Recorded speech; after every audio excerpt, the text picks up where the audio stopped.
Okay. Hello, good morning and good evenings for our friend from the International Craniofacial Chang webinars. Today, we are very happy to have Professor Chia-Hsuan Tsai here to be our today's presenter. Dr. Chia-Hsuan Tsai is a board plastic surgeon and practiced medicine in the Keelung Chang Memorial Hospital as the director of plastic surgery. And Dr. Tsai's fellowship has been trained in Japan by the Professor Rei Ogawa in Nippon Medical School in 2017. And after he come back to Taiwan, he has practiced a lot of keloid treatment and do a lot of research in this field with the numerous projects with the sponsored by Chang and MOST. So we are so happy to have Dr. Tsai here to present the update of the keloid treatment. So let us to invite and welcome Professor Tsai to speak. Hello, Professor Tsai. Thank you for Professor Zhou's introduction. And my name is Chia-Hsuan Tsai. So today I will give a little knowledge about the updates of the keloid therapy. So begin the keloid treatment, we should to know the wound healing. And the wound healing, we can know if only the wound is a superficial wound healing. So the skin is not involved, the dermis or the basement membrane. So the wound healing will become the regeneration. When the wound injury is deep to the dermis area, so especially the reticular layer, so the wound will become going to the repair this pathway. So there will be some scar formation. And the most important is the tensile strength to the dermis after surgery. So you can see after the tense and the strength will recover up to 70 to 80 at 6 weeks, and the 80 at 3 months later. This is very important. And we also know for wound healing, there are 3 phases. Is inflammatory phase, proliferation phase, and the mature phase. So for this area will covered by the neutrophil, then the macrophage. So to develop the granulation tissue and then the reepithelialization. And then for the mature area, it will become scar formation. And when during the wound healing, the fibroblast is put an important role in during the wound healing. They will influenced by some cytokine or growth factor, so they will become the promote myofibroblast and then the myofibroblast. And then if this myofibroblast will affect until become the extracellular matrix deposition and the contraction. And when during this phase, if the wound environment is normal, so this ECM will become apoptosis and the resolution. When there is some abnormal stimulation, such as delayed wound healing or some mechanical force, so this myofibroblast will become activation, and they will become proliferation and more ECM deposition, and then will induce the fibrosis and hypertrophic scar. More than is keloid formation. So it's some potential therapy to reducing the scar formation during the wound therapy. You can change the mechanical force. We can use some negative pressure wound therapy, or we can change give them some genetic therapy or electronic manipulation. And sometimes we can use the cell-based therapy. For example, we can injecting some stem cell, such as fat cell grafter or something else, and then will become the skin regeneration. For the scar, this is 2 important factors. One is the direction of the incision. and the second is depth of the incision. So when this is computer simulation of skin trends and the incision, for if you the direction of the skin strength is the same, the incision line, you can see the edge, the tension will become decreased. When your direction skin strength is with your incision line is about a right angle, so the tension will be is the same. So the scar is not very severe. So in my point of view, is the ideal incision line can prevent the heavy scar. So for the chest area, we should to incision line should be the longitudinal. For the abdominal area, we should to cut horizontal this line. And then the traditional for the abdominal surgery, the GS surgeon will use this incision line. But my teacher told me we can choose to change to the Z party or multiple Z party to change the incision line. Then we can prevent the heavy scar. This is patient go to my clinic and I doing the surgery for this area because it's previous GS surgery. So I just using this party to change the incision line. And you can see the maybe 2 years later, you can see this area when we change the skin the incision line, the scar will be acceptable. And the second factor is the depth of the incision.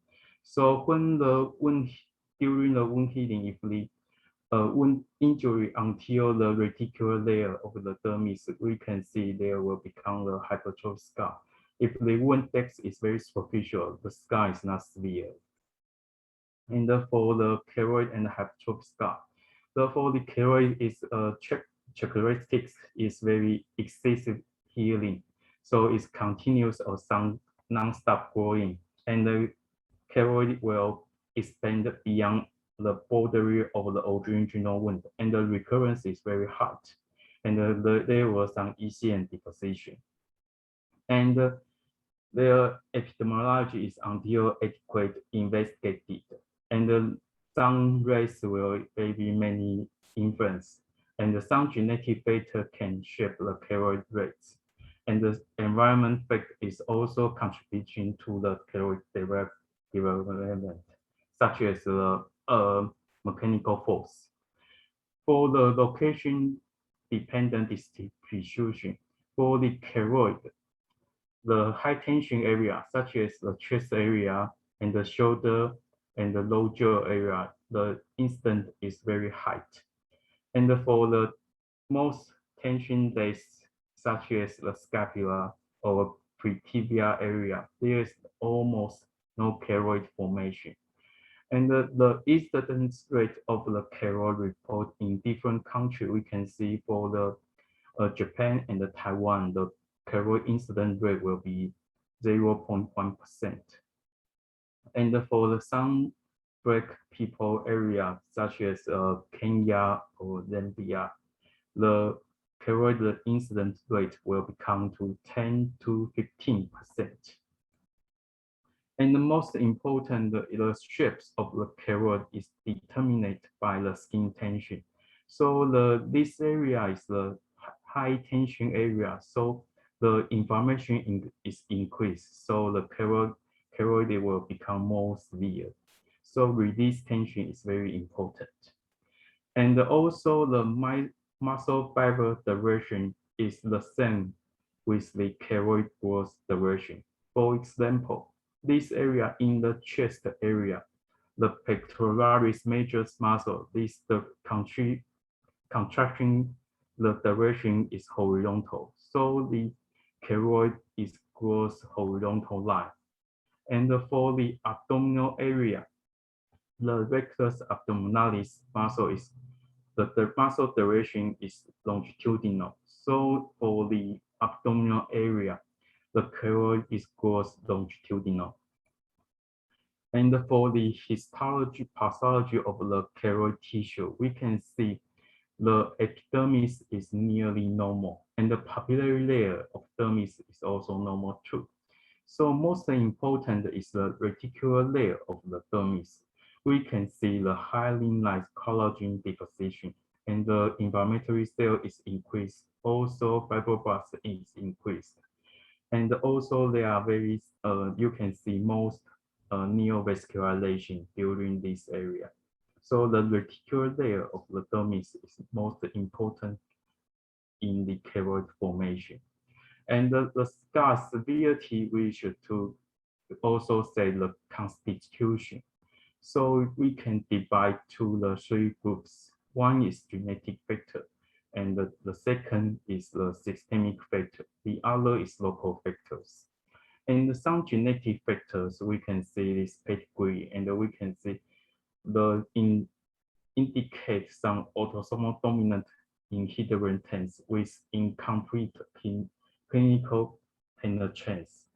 And the most genetic is important genome is the NEDD4 is by using the GWAT study by the Nakashima group is most important. And some genetic factor can influence the keloid formation. And for the systemic factor, the risk factor may be some hypertension and the estrogen, also inflammatory cytokines such as the interleukin-6 also influence the keloid formation. And the local factor is about the mechanical force or some delay wound healing or wound death. And when we put the genetic factor in this horizontal line and the systemic factor in this line, and for the local factor for the y-axis, we can see this area will become keloid, and this area will become have true scar, and this area will become the normal mature scars. So we should to know where is the patient. If the patient is the genetic factor is strong, systemic factor is very strong, and the wound tension is very strong, we can see the patient will become the keloid.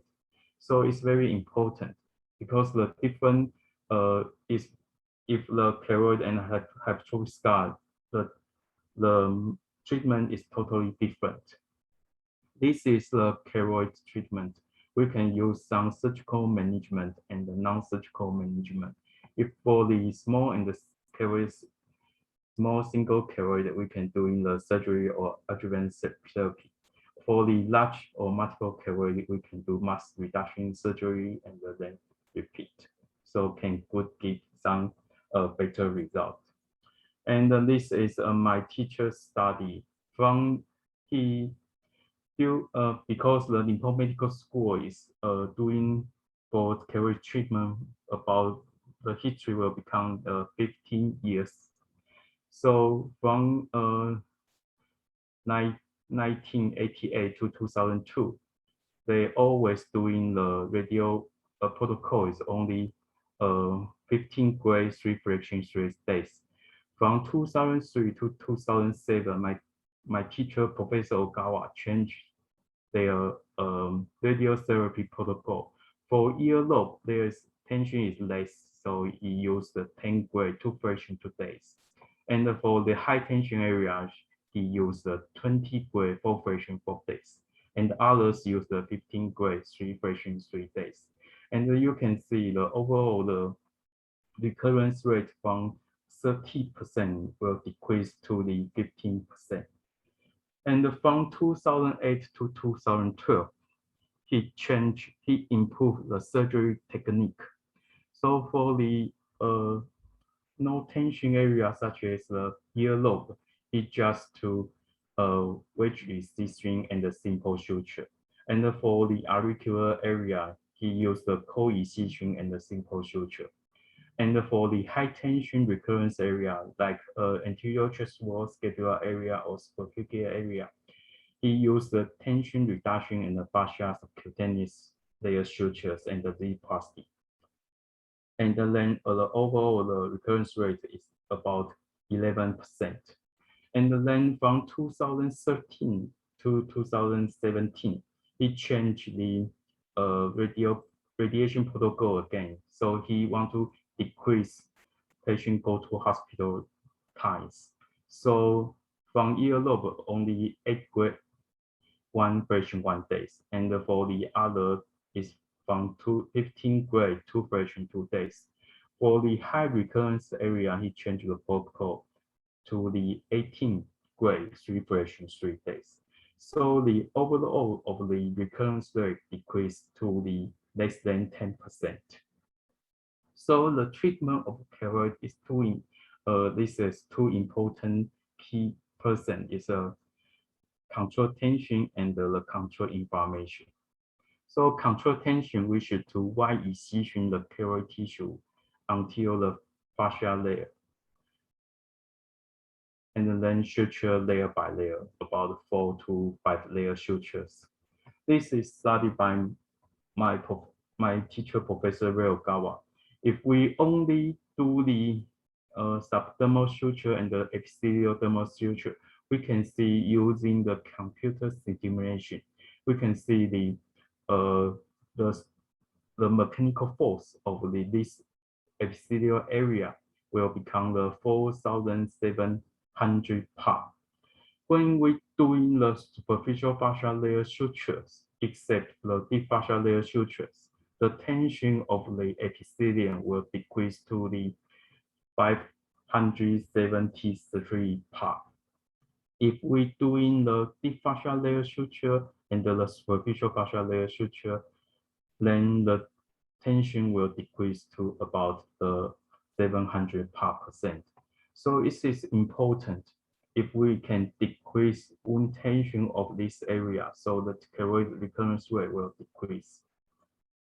So we remove the keloid tissue, everything until all the fat tissue and remind the deep fascia layer, and then suture, doing the deep fascia layer suture and the superficial fascia layer suture.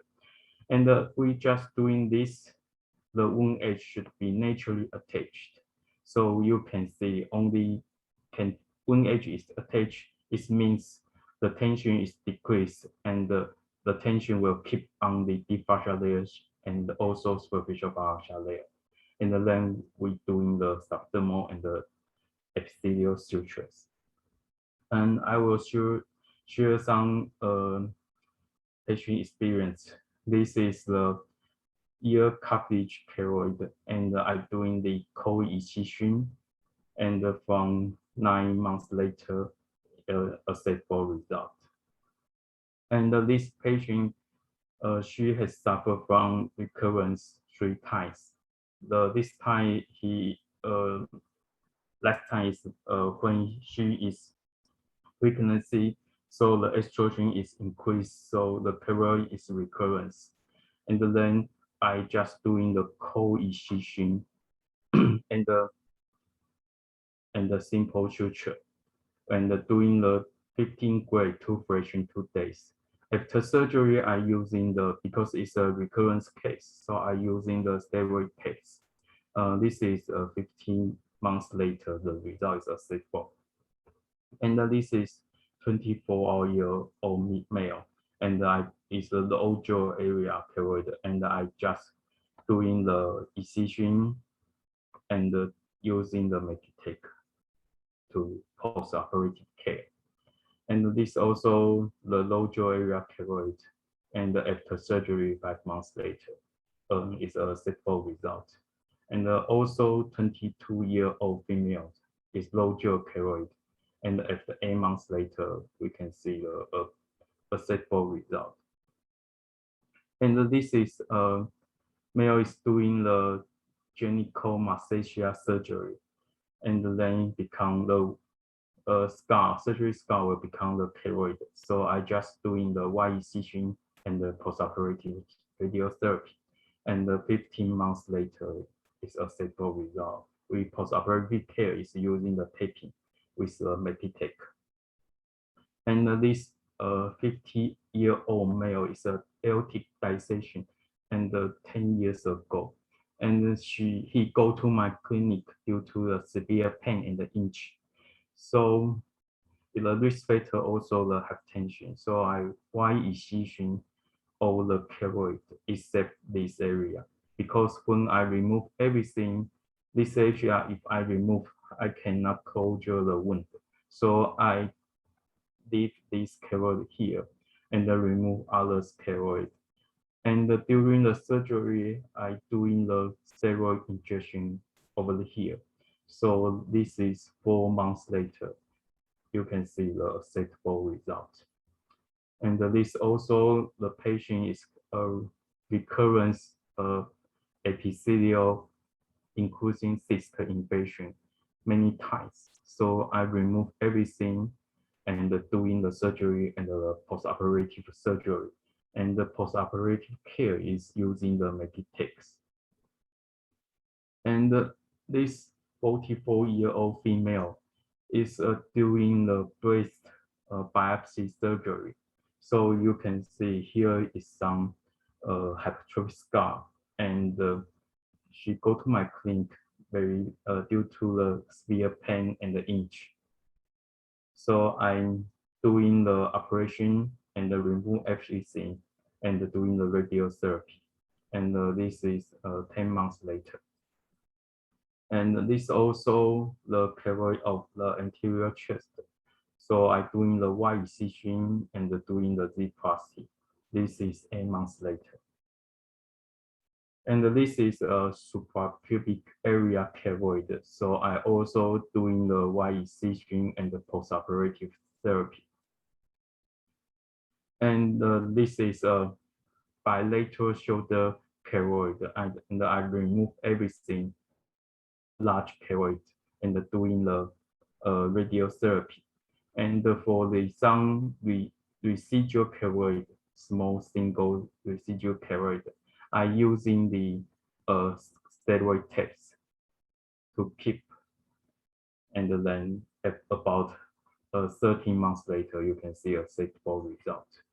And this is most severe case because she has received the keloid surgery maybe 3 years ago. So then it's recurrence. So I remove everything, and for this area, I cannot remove all of them. So I just remove most keloid part and the residual keloid about this area and this area. I just doing the debugging surgery. And because in the previous area, we can see the keloid only the problem is the reticular layer. So I can remove all the thermal area and the debugging, then suture again. And after surgery, this is 6 months later. Of this area, I using the Eclat Plus is a steroid text to for the post-operation care. And this is abdominal keloid, and this area is chest area because it's a cervical scope.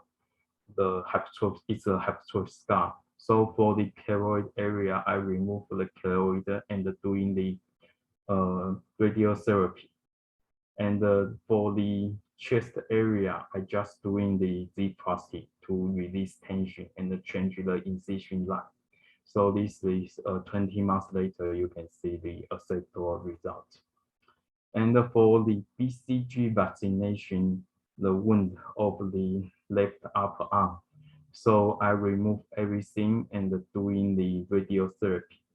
After 16 months later, we can see it's a simple result. And for the other case, also remove everything. 19 months later, it's a acceptable result. And it's a very severe case because the patient is a most severe keloid case. She has keloid over chest area and also bilateral arm area.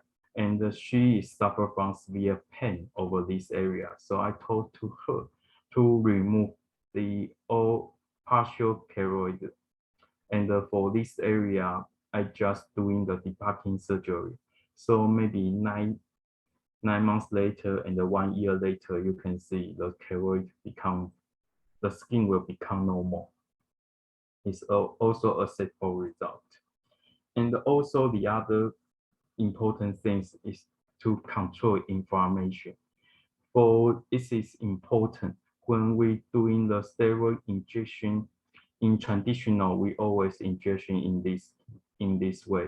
But my teacher, Professor Ogawa, told to me, when you're doing this area injection in the keloid area, it's very severe pain, and the patient cannot come back to your clinic again to receive keloid treatment.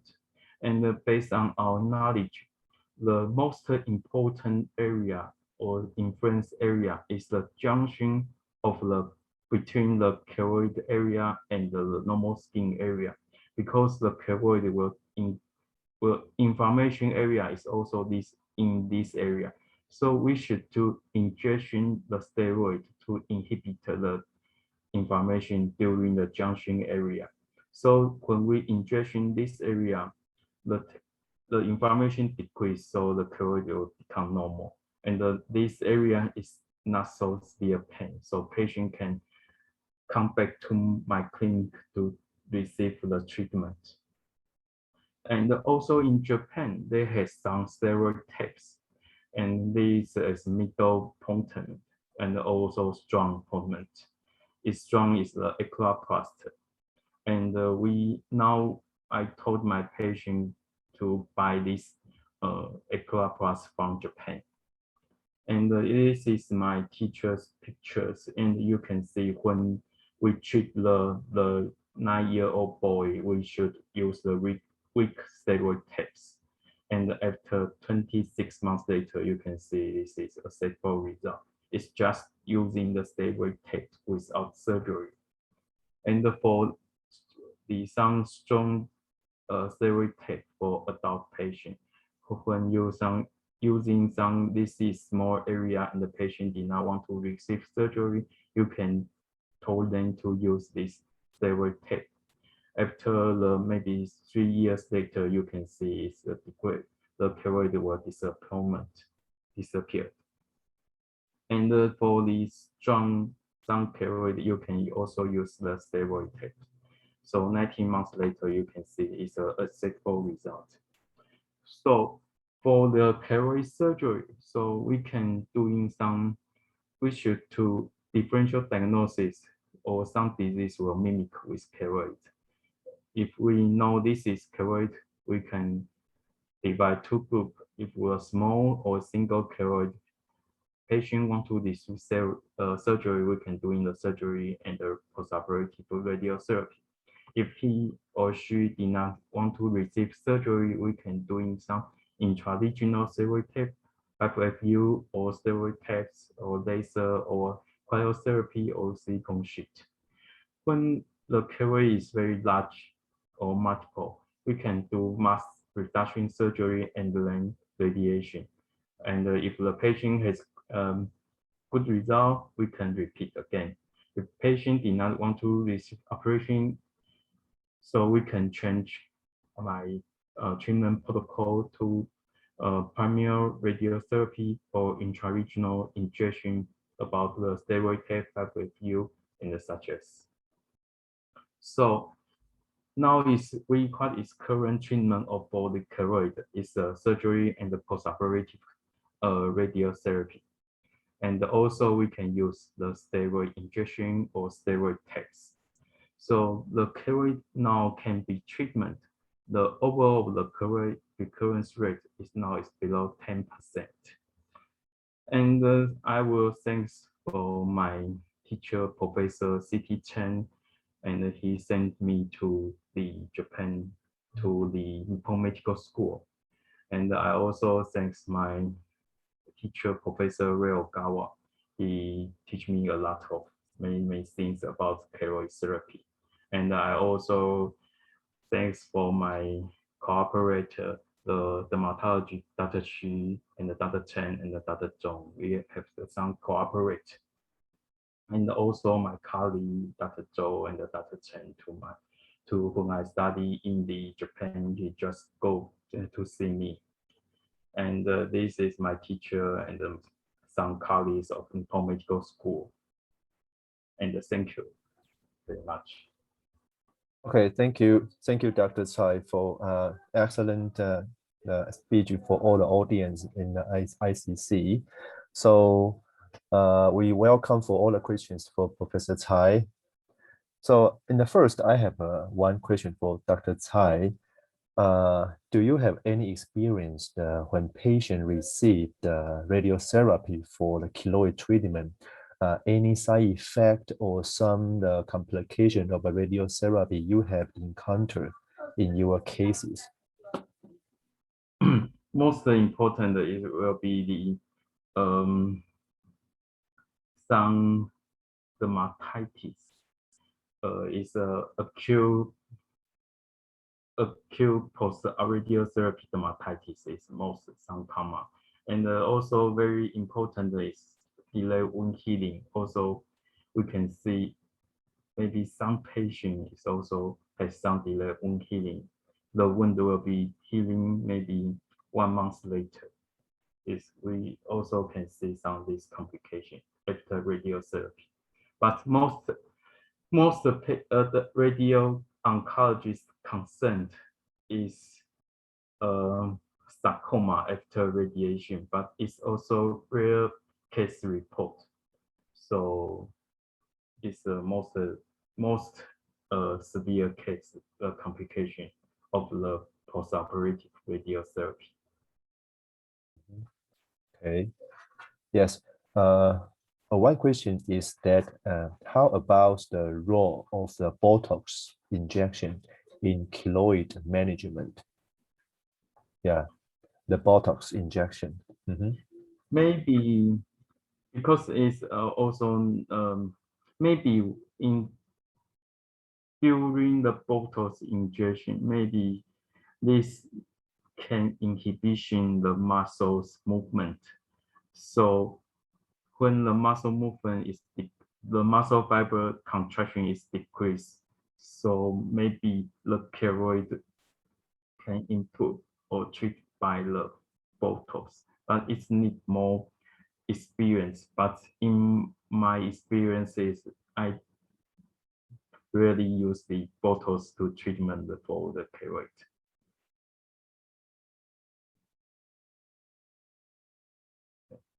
你的麦克风没开，麦克。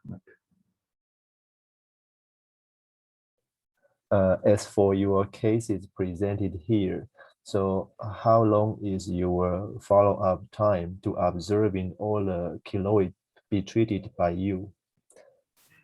Because I just come back from Japan only 3 years, for only 3 years. So that's because recently Taiwan is influenced by COVID-19. So due to the situation is very severe. So almost of my patients lost follow-up. And recently is 2 years follow-up. So, but I think my teacher told me maybe 3 years follow-ups or 5 years of follow-up is necessary. So if the COVID-19 situation will improve, I think my patient will come back to my clinic. Okay. Yeah. So now it's terrible by the COVID-19 attacking. Another question is that how is the debugging procedure you have mentioned in some of your cases? It's different by the whole layer removal, right? So how to perform the debugging procedure and what is the following protocol after the debugging procedure you will do? Thank you. Because the debugging surgery, because the keloid also from the reticular layer, so the epithelium is nearly normal. So I remove from this area. I will think maybe because also concern the blood circulation of the dermis. So you should to keep the subdermal places for the capillary refill. So I will about maybe 3 to 5 mm thickness and remove all the fibrous tissue over all this area, and later suture suture to doing the anti-tension sutures. And this area you can think maybe a thick full thickness skin graft to put to the wound bed. This is my protocol to doing the debugging surgery. So it depends if you can think maybe the circulation will good, I will remove all of them and just like very thin skin graft to put back to the wound edge. Okay. And another question is could you show the slide with the detail of the Japanese steroid tape again? You have one slide to show two kind of steroid tape. Yes. Because it's not commercialized in Taiwan, right? We cannot buy it in Taiwan. So so you always tell your patient to buy it from Japan? Yes, in internet. Okay. You can buy from Taobao or buy from Amazon and some internet from Japanese website. And how much it cost? It's maybe one piece about 60 to 200 NT dollars. It depends on the website, so it's totally different. Okay. Thank you, Dr. Tsai. And the next question is you have one slide to show the animation of the tension in the dermis after suture, the 4,700 Pascal and the 6 and 700 Pascal. And the question is why is the tension is not the lowest if we do layer by layer suture, including the deep suture? Any possible explanation for that? Yes. You mean only doing the superficial partial layer suture they decrease to the 500? Yeah. When we do the deep partial layer suture, it's not decrease more than superficial partial layer suture. Yes. And because in my teacher's papers in Professor Ryogawa, I asked him because he just told me it's a computer stimulation for the wound closure, and maybe it's a computer stimulation, but during for the leg, when you do the mice in the leg, I cannot, because the mice is not will development keloid, so you cannot doing some leg to prove why doing the superficial partial layer suture is decreased more than doing some deep partial layer suture. It needs more clinical experience, and we should to develop the mouse model for the keloid formation. Then we can do in the lab experiment. So for this, how to experience, maybe we need to doing more computer simulation or doing more surgery to repeat the results. But my teacher just told me, because I also asked my professor Ryogawa about this, how to explain, and he just told me we should maybe doing more surgery and doing more computer stimulation to prove why this area is very hot. So, but I still need more clinical experience. Okay. So if you doing the procedure, you will perform the deepest layer suture, right, as well? Yes. Okay. I also Okay. doing the deep layer suture, superficial partial layer suture, fat layer suture, and the small suture. And okay, great. yes. Okay. And radiotherapy, I think it's very available in the medical center, but it's difficult to obtain in the private clinic. So is there any suggestions for primary radiation therapy dose? Any suggestions for primary radiation therapy dose? If you want to doing the primary radiation therapy, maybe my teacher also told me maybe 25 gray, 5 version, 5 days. It's publishing in Professor Ryogawa's papers. He recommended if you're doing the primary radiotherapy, maybe 25 gray, 5 version, 5 days is available. And also in Chang University, the Dr. Xu Zhaokai also told me he used this protocol to treatment some severe case. For because this case is transfer from Chang University, so she also received the primary radiotherapy, and the result is not patient is not satisfied with this primary therapy result. So Dr. Chu transfer this patient to my clinic, and he told me she want to doing the surgery plus the postoperative radiotherapy. So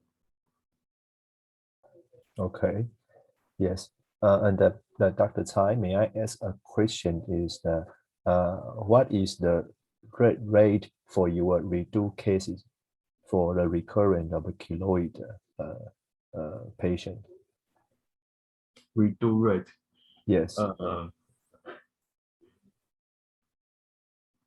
Until now, I did not doing the redo surgery, but the recurrence rate is about maybe 10 to 15%, but it's very small area. It's also it's not a growth overall, so it's some small area like this. So I just use this steroid text or some doing some steroid injection. More than I will do the laser therapy for the recurrence rate, recurrence case, because it's not recurrence is very small, it's not very large. So I am not doing the redo surgery. Yes. Okay, so in your experience, no patient to receive the redo resection for the recurrence, the keloid lesion, right? Yes. Okay, and do you perform the radiation therapy for the recurrence, the keloid? Oh, it's very difficult because you should to discuss with your radio oncologist, because they will always concern about the complication of when we redo the radiotherapy, because the radiation is dosage dependent. So every radio oncologist will concern about the dosage. So when I also ask my cooperator, the radio oncologist, he is not recommend to redo the radiotherapy. Okay. Concerned about the dosage. Yes. Okay. It's also dependent for the low jaw area, because some patient has a recurrence of a low jaw area, and maybe patient come to my clinic. The patient has received the previous radiation before, so the radio oncologist is very concerned about the postoperative mandible radio necrosis, osteoradio necrosis of the mandible. So for this area, he is very concerned that he did not doing the repeat radiotherapy. But for the chest area or abdominal area, he said there is non-vital organ over there, so he can do maybe previously in other hospitals, they were doing the operation with the post-operation therapy and then recurrence, and then patient come to my clinic. So I just discuss with my radio oncologist if I can do in the surgery and then repeat radiation, and he will agree to doing this uh, second radiation therapy. Yes. Mhm. Okay. Uh, in your case presentation, you will perform the Z-plasty to break the straight line, right? And you will do the post-op the radiotherapy. So one question is that once you do the Z-plasty for the lesions, the repair, and do you need to do the Z-plasty if the patient should receive the further radiotherapy? You know? Probably you just only to close the wound, and I think the post-op the radiotherapy can benefit, and with a very good outcome. Yes. Because it is very important. Because in the previously I will mention the incision line is very important. So when the incision line is the same with the muscle duration, for such as this, the upper arm area, the triceps and the biceps, the muscle fiber duration, contraction duration is this longitudinal. When your incision line is the same with your muscle fiber contraction line, it's the same. So you need to doing the V process to change the direction of the incision line. So it's the prevention the muscle fiber contraction. So it is important. It depends on when your incision line is the same, is equal with the muscle fiber contraction line. Is when the incision line is the same with the muscle contraction line, you should do in the Z plasty. If only when your incision line is different with your muscle contraction line, you did not to do the Z plasty. For example, uh for the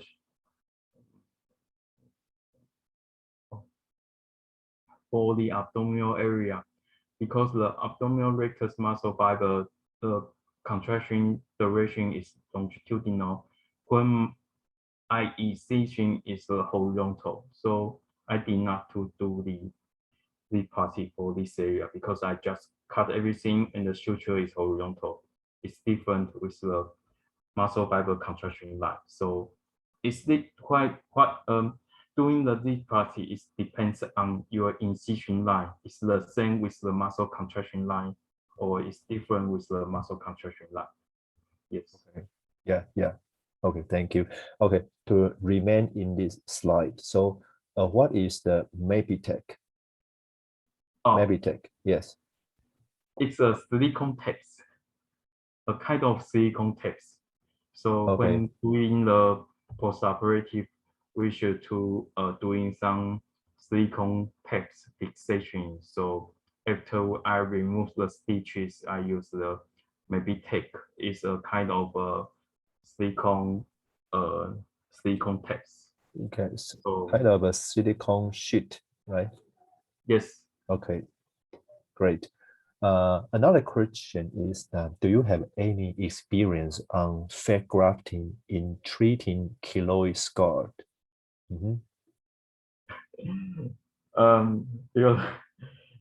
No, I did not doing the some fat graft for to treatment keloid scar. Maybe in some patient, I only doing the one fat graft, one patient to do the fat graft to treatment the keloid scar because previously I doing some radiation therapy and the steroid injection, so the scar will become depressed. And after 2 years later, patients still feel the aesthetic result is not acceptable. So I just doing the fake graft to treatment the depression scar, to treatment the depression keloid scar, such as only one patient. Okay. Okay. I have one of question of mine. I have a pregnancy female patient, and he has a ear keloid earlobe.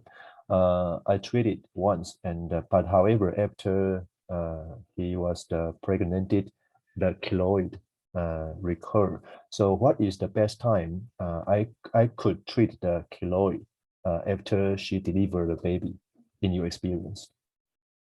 And it's dependent. You should to ask your patient if she want to second or third baby.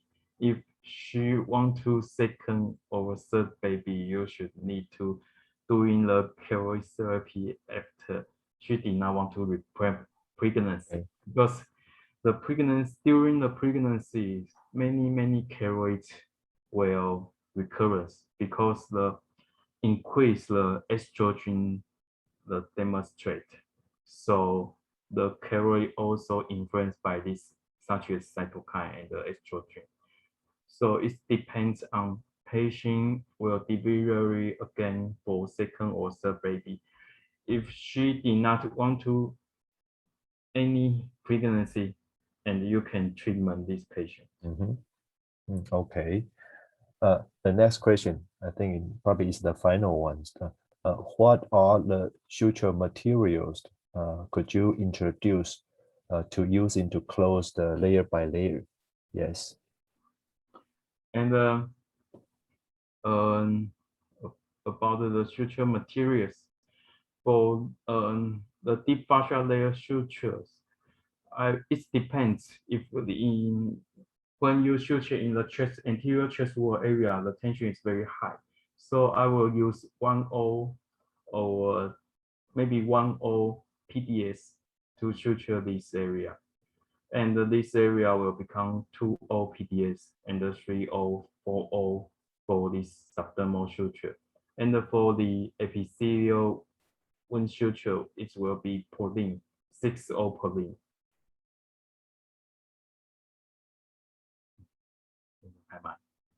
Okay, we have one more. Do you have any experience of local flap instead of the primary corrosion? Yes.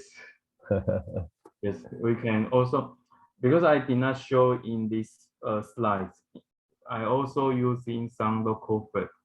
It's most important if we you should to do the pedicle skin local flap rather than island pedicle flap.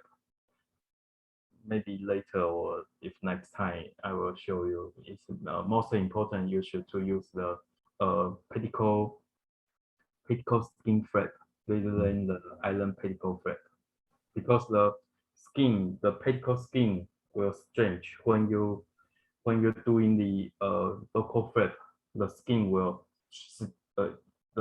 strength by the tension. So if the wound healing, the skin will become increase the size. So it means increase the tension from the wound. So for the wound closure, the pedicle skin flap is better than the island pedicle flap. Okay, great. Dr. Medic Yan has shared the tab, so I would like to share this photo for all our audience. So I think this is the MAPI-Tech, the SafTech, the materials to the kind of a silicone sheet, and then we can tap it on the scar and do the care, right? Yes. Yes, great. Okay. Okay, thank you, Dr. Yan. Okay, so okay, I think that there is no more questions for Dr. Tsai, and I think all the audience is very interested in the Japanese keloid scar tab. So I will leave the message on our Facebook, and if you are interested to how to purchase or how is the function of the steroid tab in the treatment, you can check the Facebook about the message, and Dr. Tsai will give me some of the information about that. So today I will thanks again about Professor Chia-Hsuan Tsai's the experience in treating of the keloid patient. Thank you very much. And I am looking forward to your further local flap or kind of a distal thin flap to do the reconstruction of the keloid treatment. Okay. Okay. Thank Yeah, you. yeah, yeah. And wait a second. I have another announcements again for all our audience. So I think that you guys can watch the screen. 3 days later, Professor Yurei Chen will give us a special lecture to talking about a special topic about the facelift. But the time is different as the usual. The time is on the morning 7:15, July 14th. It's a Taipei time, Singapore time. The time in CDT is the 6:15 p.m. July 13th. So please change your time according to your location. So welcome to join for our next great speech by Professor Yurei Chen. So thanks again for our audience today, and thanks to Professor Chia-Hsuan Tsai again for your great talk. Thank you very much for your attendance, and looking for your next coming for our ICC webinar. Bye-bye. Bye-bye. Bye-bye. Bye-bye. Thank you.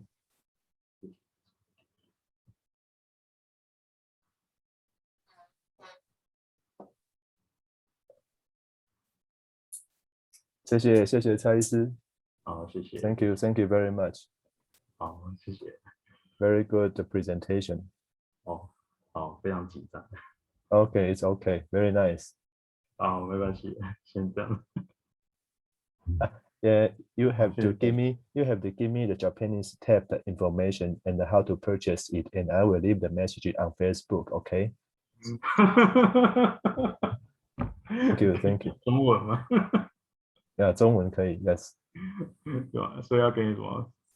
那个 steroid tape 的。Yeah. Japanese steroid tab. Yes. 哦，好，不是上面有吗？